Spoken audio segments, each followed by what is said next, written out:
dengan Facebook ini yang dianjurkan oleh Pasti Hulu Selangor. Baik, jadi muslimin dan muslimat, alhamdulillah, insya-Allah yang mana mengikut perbincangan kita dengan Pasti Hulu Selangor, yang mana kuliah kita ni akan diadakan setiap sebulan sekali, insya-Allah. Mungkin pada malam macam ni lah, hari Isnin, minggu yang pertama, insya-Allah. Jadi muslimin dan muslimat, dan juga perbincangan kita yang mana kita nak memilih sebuah kitab yang bertajuk Ayyuhal Walad. Ayyuhal Walad. Jadi kitab Ayyuhal Walad ini ialah sebuah kitab yang dikarang oleh Al-Hujjatul Islam Imam Al-Ghazali rahimahullah ta'ala. Jadi muslimin dan muslimat yang dirahmati oleh Allah, jadi sebelum kita lebih lanjutlah berkait dengan kitab ni, yang mana kita melihat dulu sejarah Imam Al-Ghazali rahimahullah. Seorang ulama yang terkenal, seorang ulama yang sangat besar jasanya kepada kita. Jadi Imam Al-Ghazali rahimahullah ni, yang mana sejarahnya, nama penuh dia iaitu Muhammad bin Muhammad bin Muhammad. Tiga Muhammad. Muhammad bin Muhammad bin Muhammad bin Ahmad. Senang nak ingat nama dia. Muhammad bin Muhammad bin Muhammad bin Ahmad. Itulah nama asal Imam Al-Ghazali rahimahullahu ta'ala. Dia dipanggil Ghazali kenapa? Kerana mengambil tempat kampung dia. Kampungnya yang bernama Ghazalah. Itulah asal dia. Nama sebenarnya Muhammad bin Muhammad bin Muhammad bin Ahmad. Dan digelar sebagai Imam Al-Ghazali rahimahullahu ta'ala. Dan dia juga dikenali sebagai Abu Hamid. Abu Hamid. Kerana dia ada seorang anak bernama Hamid. Sebab tu kadang-kadang kita akan jumpa disebut namanya Abu Hamid Al-Ghazali. Abu Hamid Al-Ghazali. Itu sebenarnya semuanya nama gelaran dia. Abu Hamid maksudnya ayah pada Hamid. Al-Ghazali itu ialah merujuk kepada kampung asalnya Ghazalah. Dan nama sebenarnya Muhammad bin Muhammad bin Muhammad bin Ahmad. Itulah Imam Al-Ghazali rahimahullahu ta'ala. Yang mana tuan-tuan dan puan-puan muslimin dan muslimat, dilahir pada tahun 450 Hijrah. Dilahir pada 450 Hijrah. Yang bermaksud dia jauh dengan antaranya dengan Imam Asy-Syafi'i rahimahullah. Maknanya dia ulama yang terkemudian. Imam Asy-Syafi'i rahimahullah ta'ala lahir pada 150 Hijrah. 150 Hijrah. Dan Imam Abu Hasan Al-Asy'ari, Asy'ariyah, lahir pada tahun 260 Hijrah. Dan Imam Al-Ghazali lahir pada tahun 450 Hijrah. Maknanya dia jauh dengan Imam Asy-Syafi'i. Dan Imam Al-Ghazali rahimahullah ni termasuk di antara ulama yang bermazhab Imam Asy-Syafi'i ataupun dalam kategori mazhab Asy-Syafi'iyah. Itulah Imam Al-Ghazali. Jadi Imam Al-Ghazali rahimahullah ni, tuan-tuan dan puan-puan muslimin dan muslimat, yang mana kalau kita tengok sejarah pendidikan dia, yang mana dia belajar dengan ayah dia sendiri. Pada awalnya dia belajar dengan ayah dia sendiri,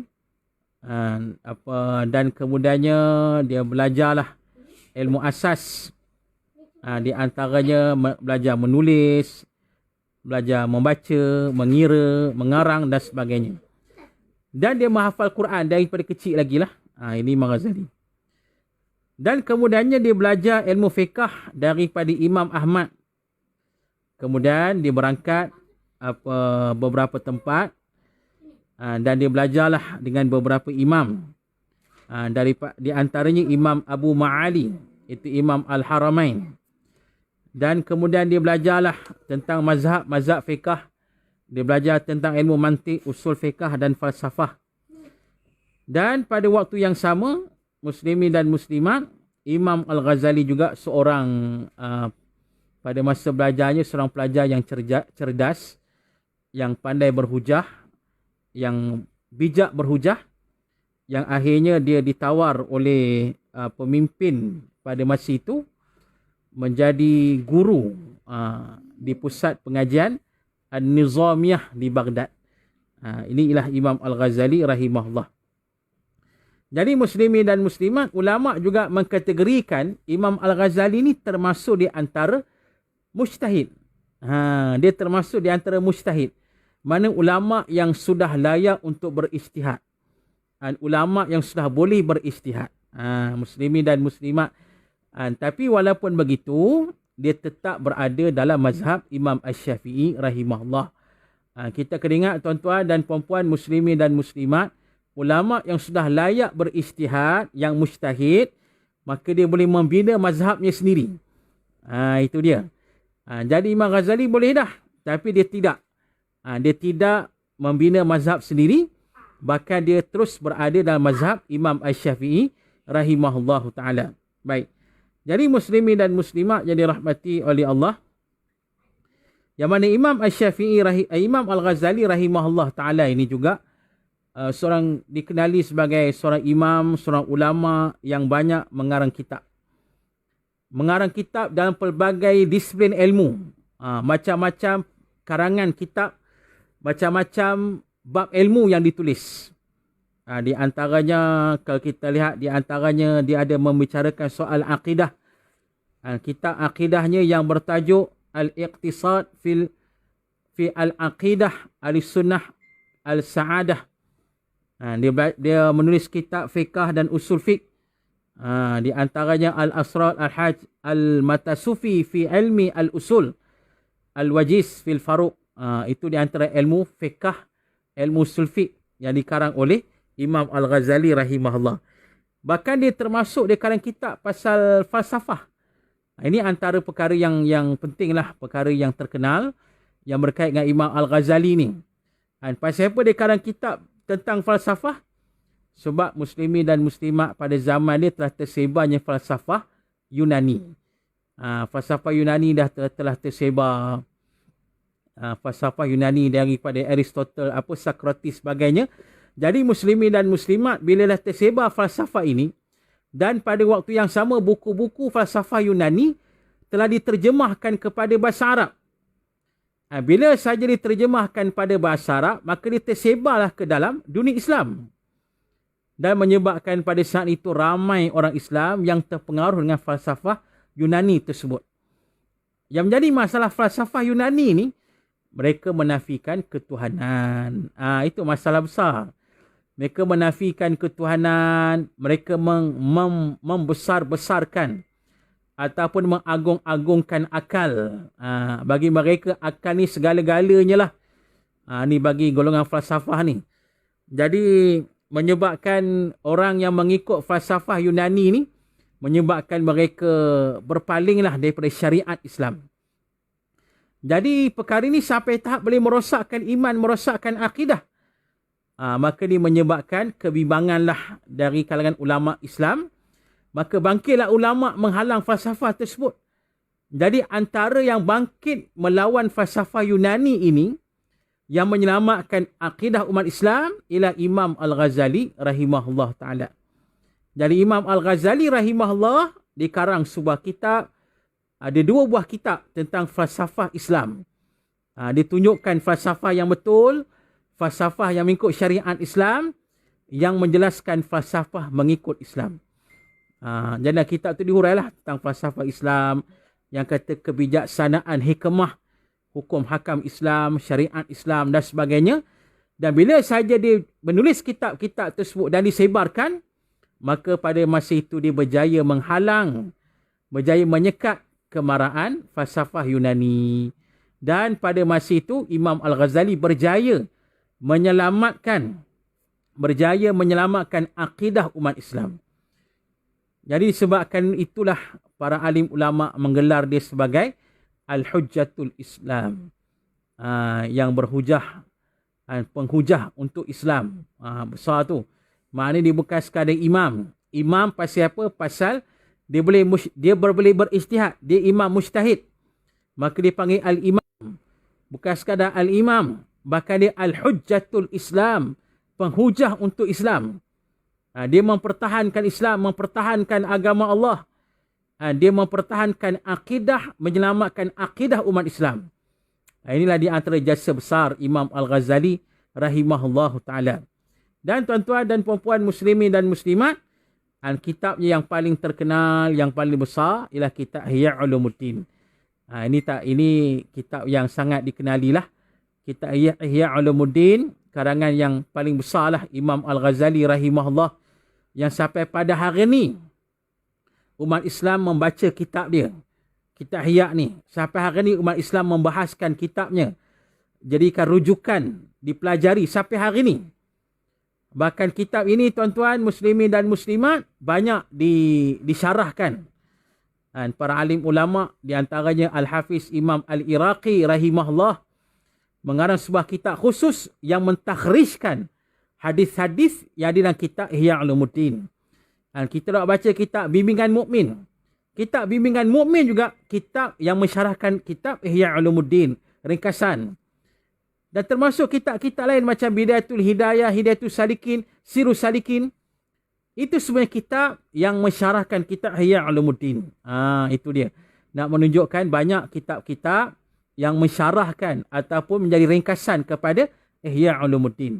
Jadi muslimin dan muslimat yang dirahmati oleh Allah, kitab Ihya Ulumuddin ni, kitab ni dia mengandungi, membahaskan pelbagai ilmu, di antaranya ilmu akidah, ilmu fiqah, ilmu falsafah, tasawuf dan akhlak. Itu dia.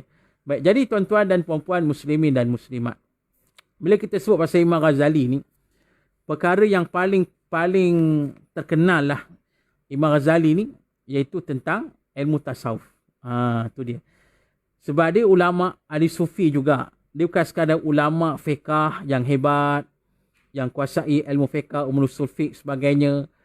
Bukan sekadar ulama falsafah Islam yang hebat. Tapi pada waktu yang sama dia seorang ahli sufi, ulama tasawuf yang hebat. Jadi tuan-tuan dan puan-puan muslimin dan muslimat, memang kita dah biasa dengarlah kisah Imam Al-Ghazali, ulama tasawuf yang hebat. Ilmu tasawufnya yang tinggi. Tu dia. Kita banyak dengar kitab dia, di antaranya kitab Minhajul Abidin. Minhajul Abidin antara kitab tasawuf yang dikarang oleh Imam Al-Ghazali rahimahullah ta'ala. Jadi muslimin dan muslimat yang dirahmati oleh Allah, Imam Al-Ghazali ni rahimahullah, dia tasawuf dia lebih menyentuh soal akhlak. Tu dia. Lebih kepada menyentuh soal akhlak. Akhlak mulia, akhlak yang terpuji. Pasal itulah tuan-tuan dan puan-puan muslimin dan muslimat dan kitab Ihya Ulumuddin ada membicarakan pasal akhlak. Membicarakan pasal akhlak, akhlak Rasulullah sallallahu alaihi wasallam. Ada membicarakan pasal ialah adab pergaulan dengan manusia, adab kita bercampur dengan manusia, akhlak dengan manusia dan sebagainya. Pasal Imam Ghazali lebih menekankan soal akhlak. Ini dia. Jadi muslimin dan muslimat yang dirahmati oleh Allah, kita lihat yang mana tasawuf Imam Al-Ghazali ini merupakan satu tasawuf yang pertengahan. Sebab tasawuf ini ada banyak peringkat, ada banyak jenis. Ada tasawuf ada tasawuf irfani, ada tasawuf sufi, macam-macam lah. Jadi muslimin dan muslimat, ada setengah-setengah tasawuf ini yang kata terlalu tinggi lah dia punya kaedah tasawuf dia, yang menyebabkan kadang-kadang timbullah orang kata salah faham dan sebagainya lah. Dan bahkan kadang-kadang berlaku perbalahan ni bila berkait dengan tasawuf yang sedemikian. Tu kita dengar ada cerita kisah tentang Al-Halaj, Ibnu Arabi dan sebagainya. Tasawuf yang lain dari yang lain kan. Yang dok kata pasal Tuhan, yang kata Allah tu aku ni Tuhan, Allah tu ada dalam poket aku. Macam-macam lah. Ni orang kata tasawuf yang agak pelik. Jadi muslimin dan muslimat, walau macam mana pun benda ni dibahas oleh para alim ulama. Mana benda tu berlaku khilaf lah. Ada kata betul, ada kata tak betul dan sebagainya. Jadi kita bukan nak bahas benda tu. Benda ni panjang sebenarnya.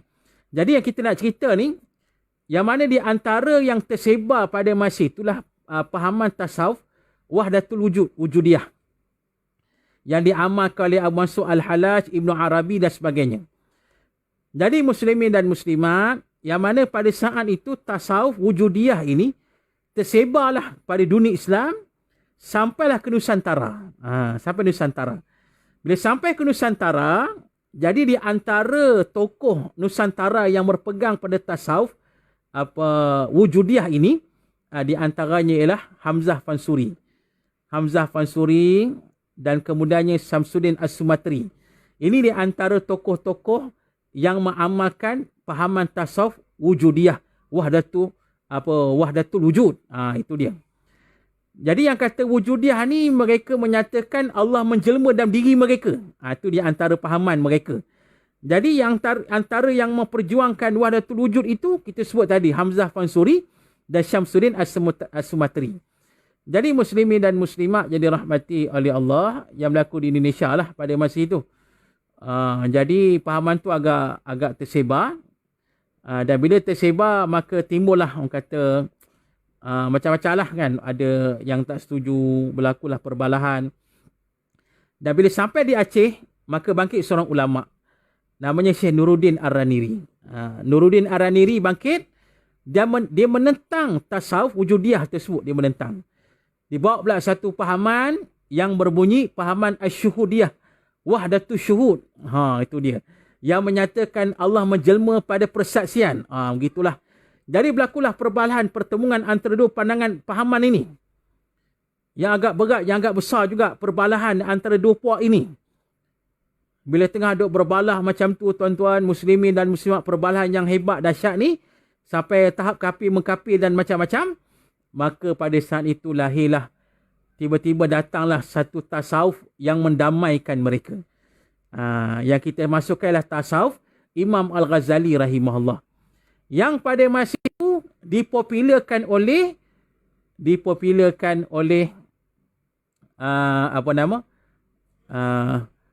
Syekh Abdul Samad Al-Falambangi rahimahullahu taala. Ni dia tuan-tuan. Syekh Abdul Samad Al-Falambangi, pengarang kitab Sirrus Salikin, Hidayatus Salikin. Maka daripada kitab-kitab dialah muslimin dan muslimat disebarkan tasawuf Imam Al-Ghazali.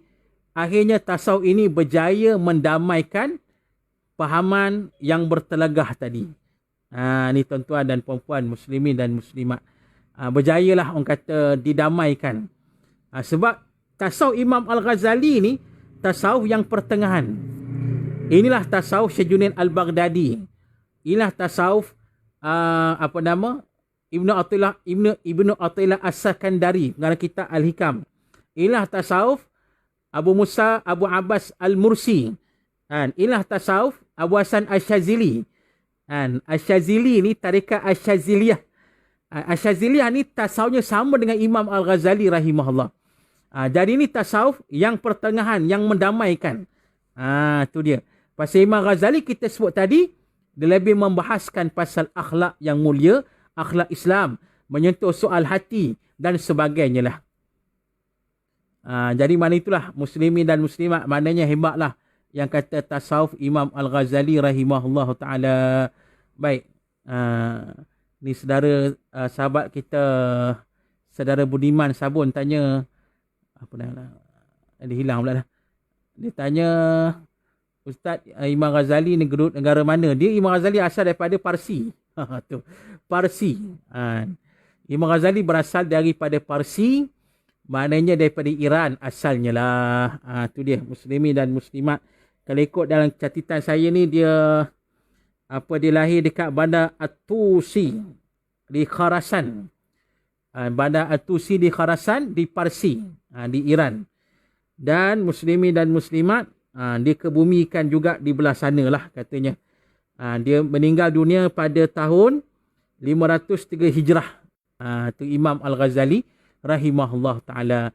Jadi tuan-tuan dan puan-puan muslimin dan muslimat, pokoknya Imam Ghazali banyak besar jasanya kepada dunia Islam.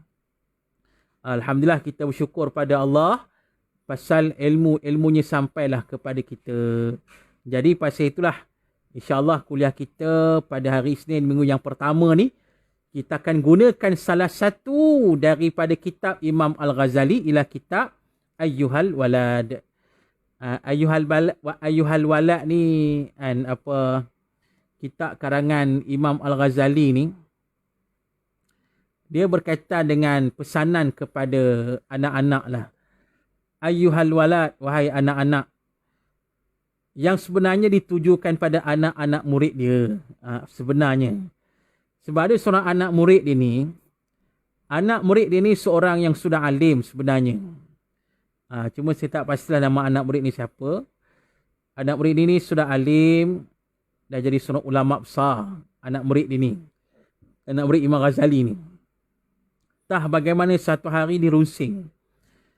Dia rasa, dia rasa tak seronok.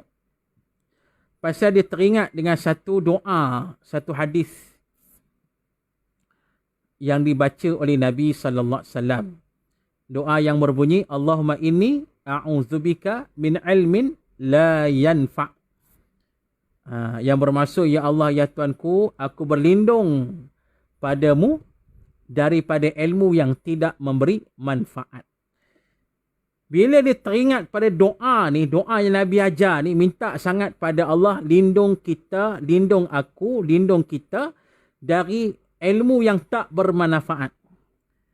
Bila dia teringat pada doa ini, anak murid Imam Ghazali ni, dia rasa runsing. Dia rasa tak seronok, dia rasa bimbang, dia rasa macam-macam. Padahal dia dah jadi seorang alim, seorang ulama yang hebat. Dari seorang yang menguasai pelbagai bidang ilmu Islam yang tinggi. Tetapi muslimin dan muslimat, dia tiba-tiba dia runsing. Bila dia baca doa tersebut, teringat doa tu. Kenapa jadi macam tu? Sebab dia terfikir, sebab Nabi ajar doa ni, Nabi kata, Nabi ajar, janganlah tanah ilmu yang bermanfaat.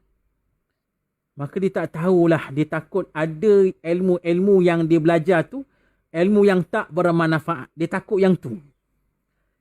Sebab dia takut kalau ada ilmu yang tak bermanfaat, mana tak bermanfaat untuk dia dikubur nanti. Dia fikir yang tu. Dia punya runsing fikir yang tu.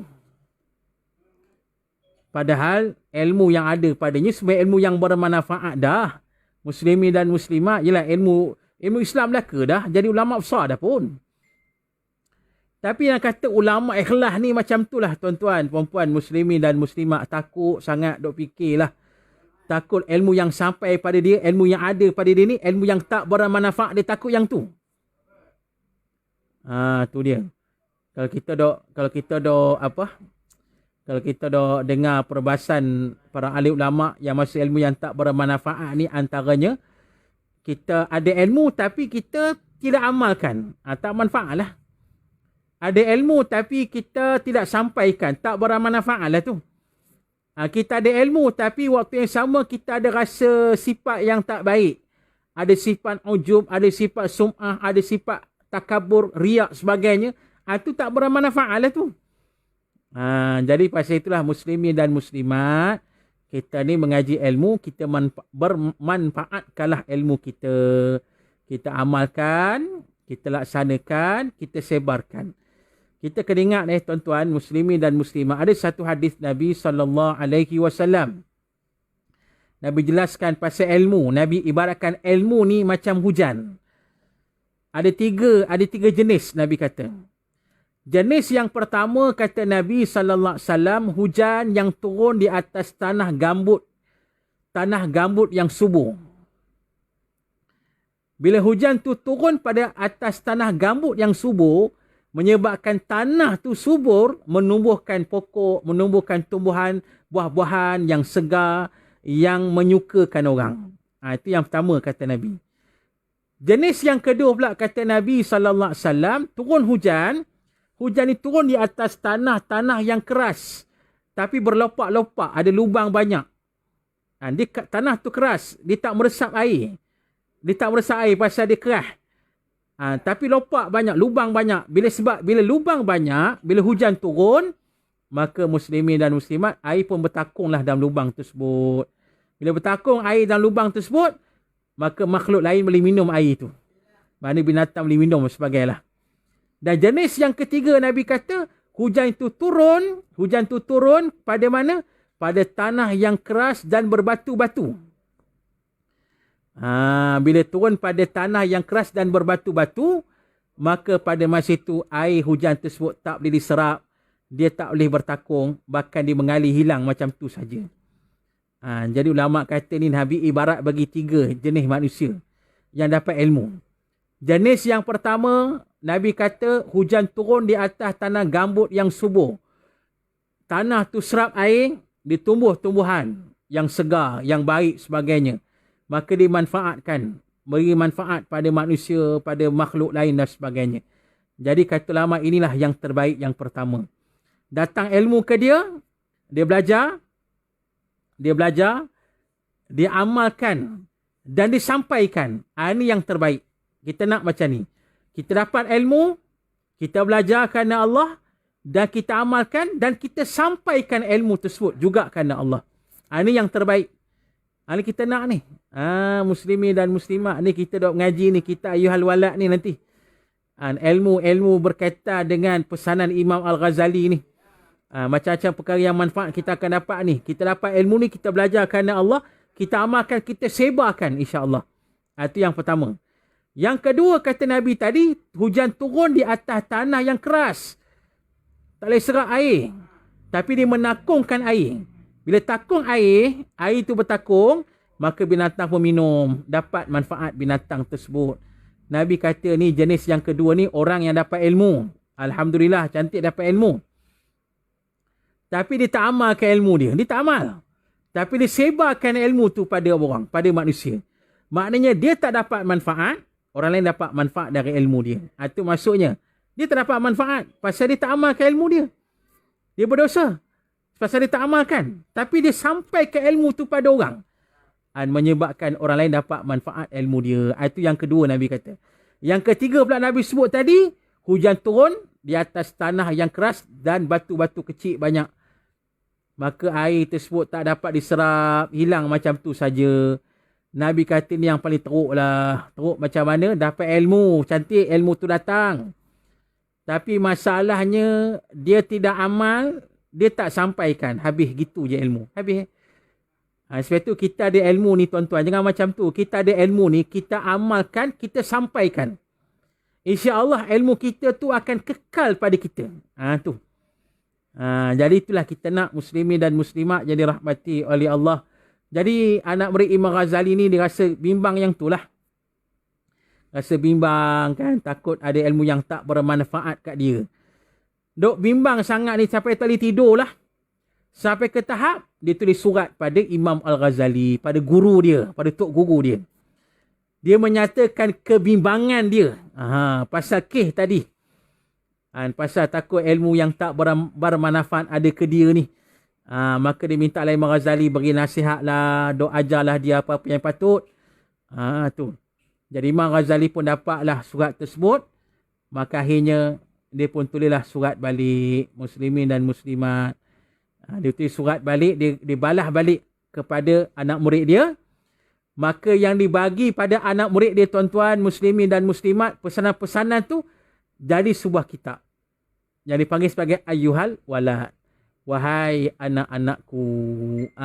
Pesanan pada Imam Al-Ghazali. Jadi insyaAllah tuan-tuan, muslimin dan muslimat, malam ni sekadar mukadimah dulu. Mukadimah dulu. Sebab kita nak akan bahaskan satu persatu pesanan Imam Al-Ghazali rahimahullah ta'ala. Kepada anak-anak muridnya, kepada kita semua. InsyaAllah. Jadi insyaAllah lah. Jadi kita tunggulah pada kuliah kita pada bulan depan. InsyaAllah. Kalau kita nak buat kuliah lebih lagi sekali. Lebih sekali sebulan. Boleh bincang nantilah. Nanti boleh tanya pada pihak Pasti Hulu Selangor macam mana. Nak buat 2 kali sebulan pun boleh. Sebulan sekali pun boleh. InsyaAllah. Terpulanglah. InsyaAllah. Jadi muslimin dan muslimat. Malam ni sekadar mukadimah saja. Baik, jadi insyaAllah kita akan masuk nanti dalam kitab ni Ayyuhal Walad. Ayyuhal Walad. Kitab ni kena carilah tuan-tuan muslimin dan muslimat. Saya pun sebenarnya dok cerita panjang mukadimah ni pasal apa? Sebab kitab saya tak jumpa lagi. Tu ceritanya. Kitab tu tak jumpa. Saya belilah kitab tu, ada kitab Ayyuhal Walad ni dah mungkin lebih 10 tahun dah kot.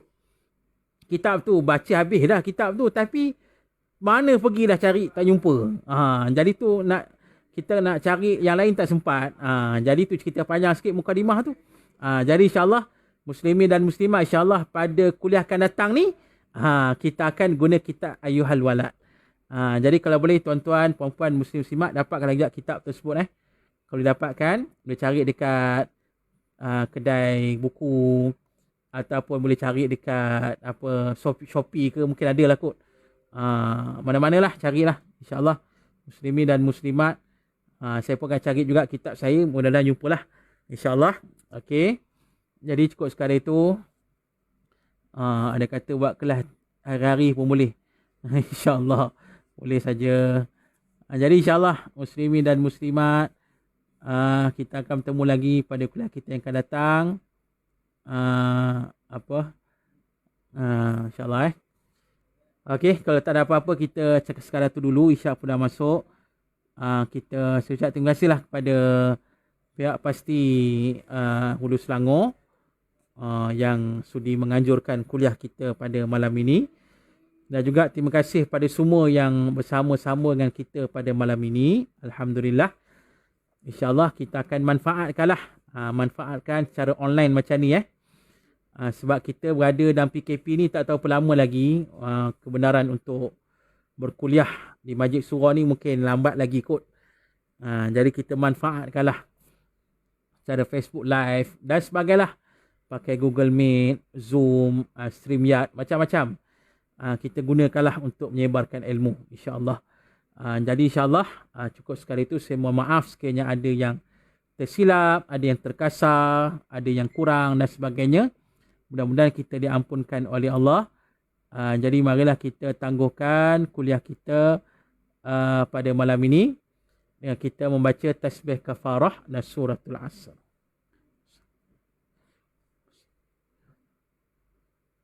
A'udzubillahi minasyaitonirrajim. Bismillahirrahmanirrahim. Alhamdulillahi rabbil alamin, wassalatu wassalamu ala asyrafil anbiya'i wal mursalin wa ala alihi wa sahbihi ajma'in. Radina billahi rabba wa bil islami dina wa bi Muhammadin nabiyyan wa rasula. Allahumma aghnina bil ilmi wa zayyinna bil hilmi wa akrimna bit taqwa wa jammilna bil afiyah. Allahumma inna na'udzubika min zawali ni'matik wa tahawuli afiyatik wa fujaati niqmatik wa jami'i sakhatik. Allahumma inna na'udzubika minal barasi wal junun wal judham wa min sayyi'il asqam. Allahumma inna nas'aluka ilman nafi'a wa rizqan tayyiba wa amalan mutaqabbala. Walhamdulillah rabbil alamin. Siru ala barakatillah. Wassalamualaikum warahmatullahi taala wabarakatuh.